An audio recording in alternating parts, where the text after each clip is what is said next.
everyone, and welcome to the new Artlife video.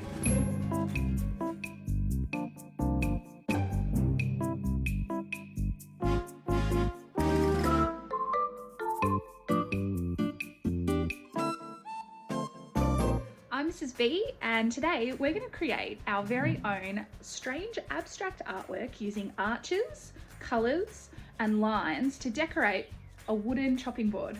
Now, you don't have to use a chopping board like I did, but you can follow along and have a go at creating an artwork in this style, just on canvas or paper if you prefer. In the lesson today, I'm going to show you step by step how to create something just like this, and also teach you all about colour mixing so that you can create a beautiful colour palette and colour scheme that works really nicely together. All you need are a couple of tubes of paint and we can get started.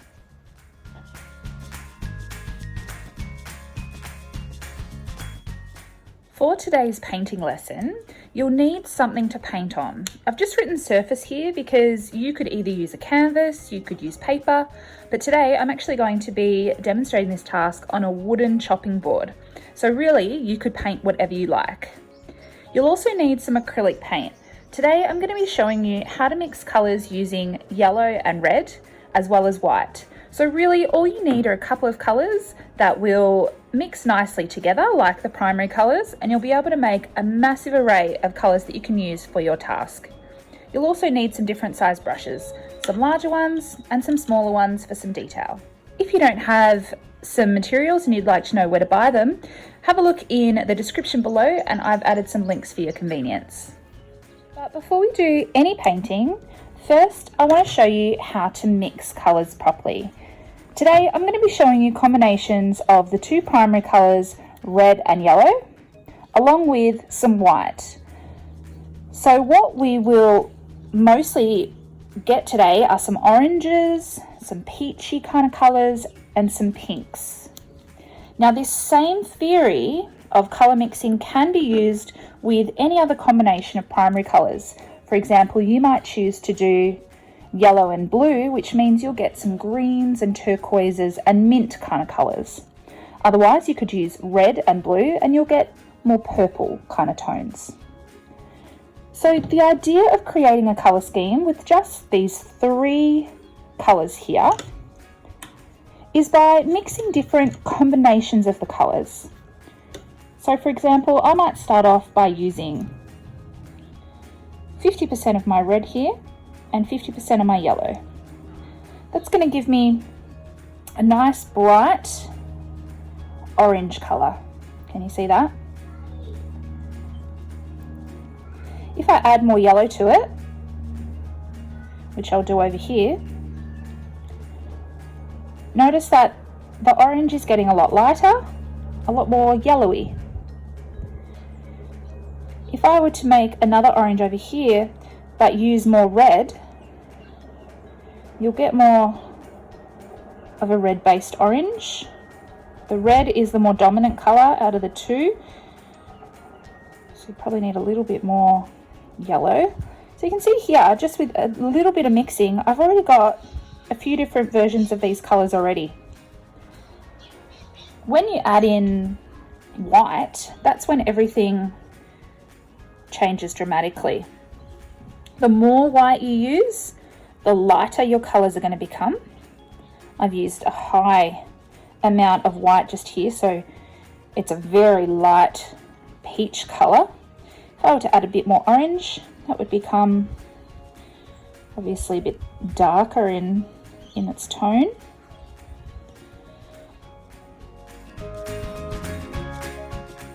Now if I just use plain red, I'll do it over here.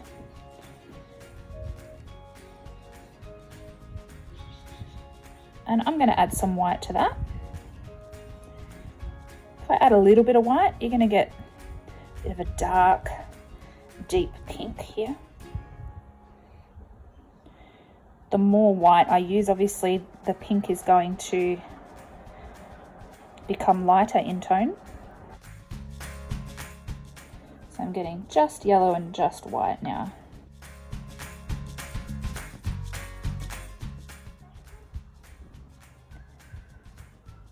So very, very pale lemony yellow coming through there.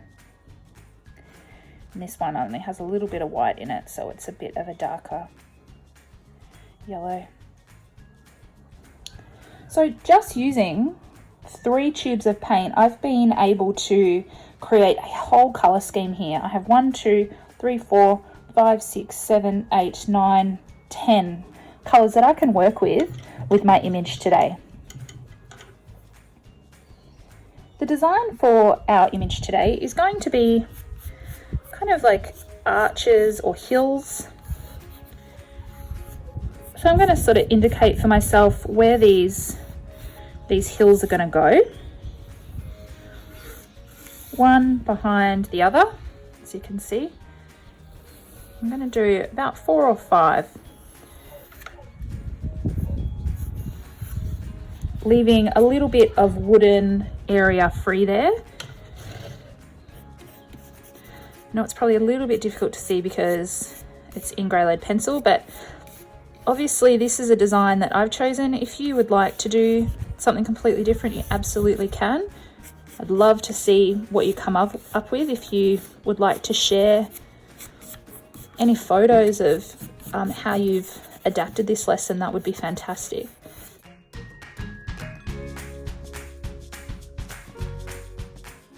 So I have 1, 2, 3, 4, 5 hill kind of arches just there. What I'm going to do as my first sort of layer of painting, there's going to be a few different layers, is get my beautiful yellow and red colour scheme ready and just paint a nice base colour. Doesn't matter which one, but have a go at sort of doing some darker ones next to some light ones. Got my red orange there.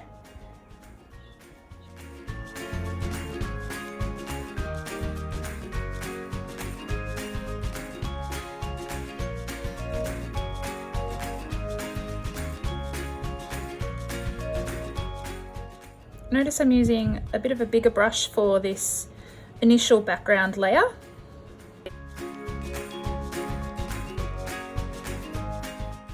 So my yellow here is quite a transparent kind of colour, so I might need to go back in and give this a second layer once it dries. Whereas when you add a bit of white to it, it goes more opaque, so you won't need to do that.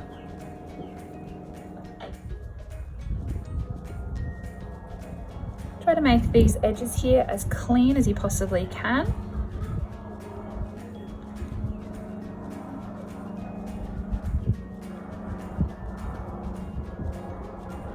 Just like that.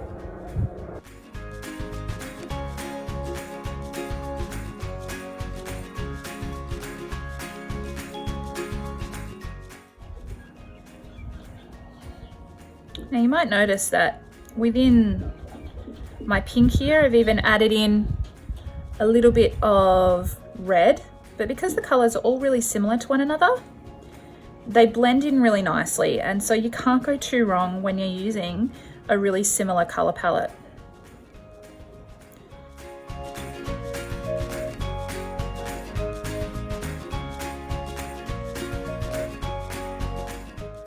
So that's my initial base design. I will go in and add a second layer to my 3 kind of transparent colors here, and I'll need to do that once the bottom layer has dried. What I'm going to do now is go in with a smaller brush just to add some bordering kind of lines on each of my arches here. So I'm going to use my same color palette, so whatever color I use is going to work really nicely within the scheme, and I'm literally just going to add in a neat little arch there. My paint hasn't completely dry, but that's okay, the colors will blend. So you can make these arches thick like this one, or you can use finer lines. You can repeat them. but try to work with the shape of the original arch. And right now we're really just going in and adding more and more detail to make our artwork even more interesting.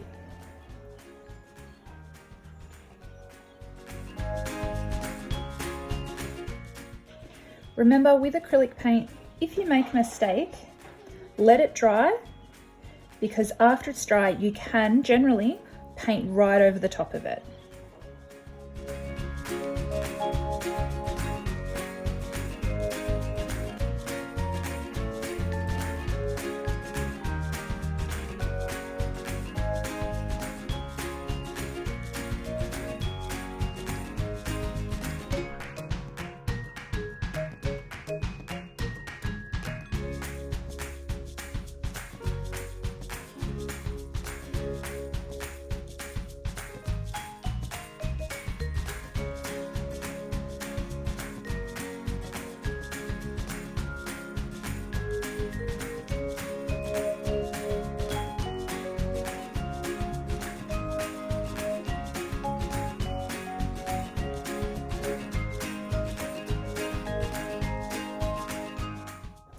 What I'm going to do now for the third and final step for our beautiful arched patterned artwork is go in and add some detail.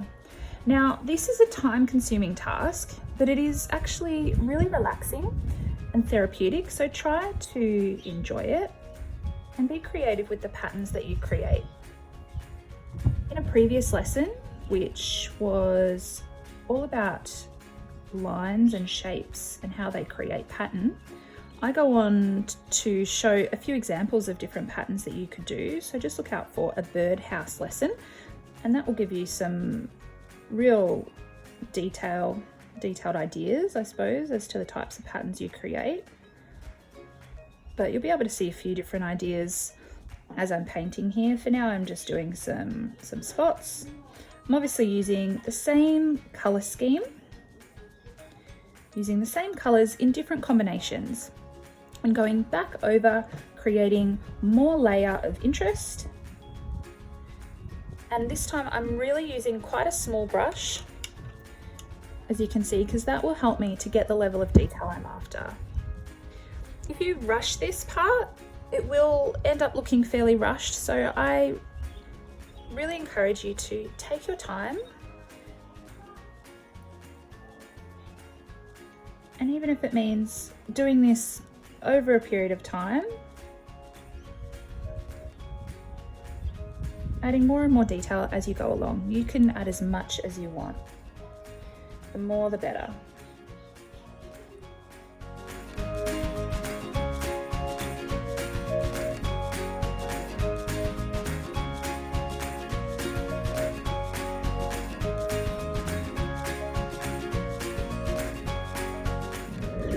So notice when I'm painting, I'm adding details to the inside of the arches. You can even add details to the outside of the arches like this. And the idea is to paint layers of patterns. So I've, for example, painted some pink circles here. I won't just leave them the way they are. I'll go back in and I will paint some more pattern over the top.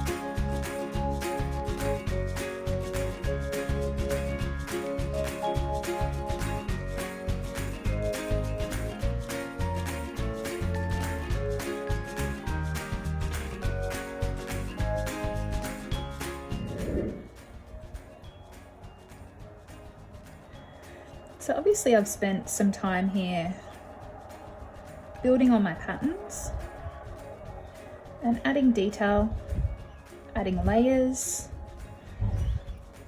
making my artwork more and more interesting And you could literally do this forever. I feel like I could sit here and paint all day long.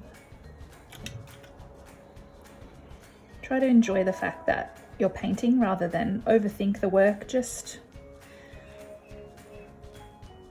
do what you think will look nice, and if it doesn't, you can paint over it.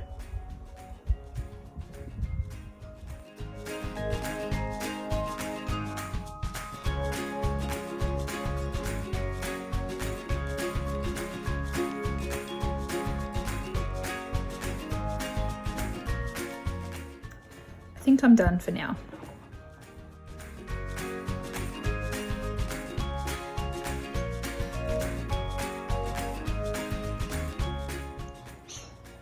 Now, to make this useful as a chopping board, you will need to give it a bit of a layer of protection.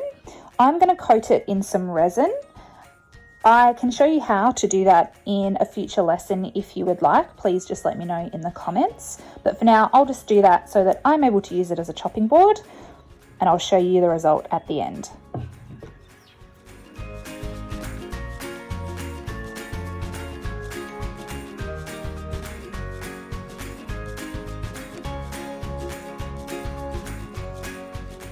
So it's as simple as that.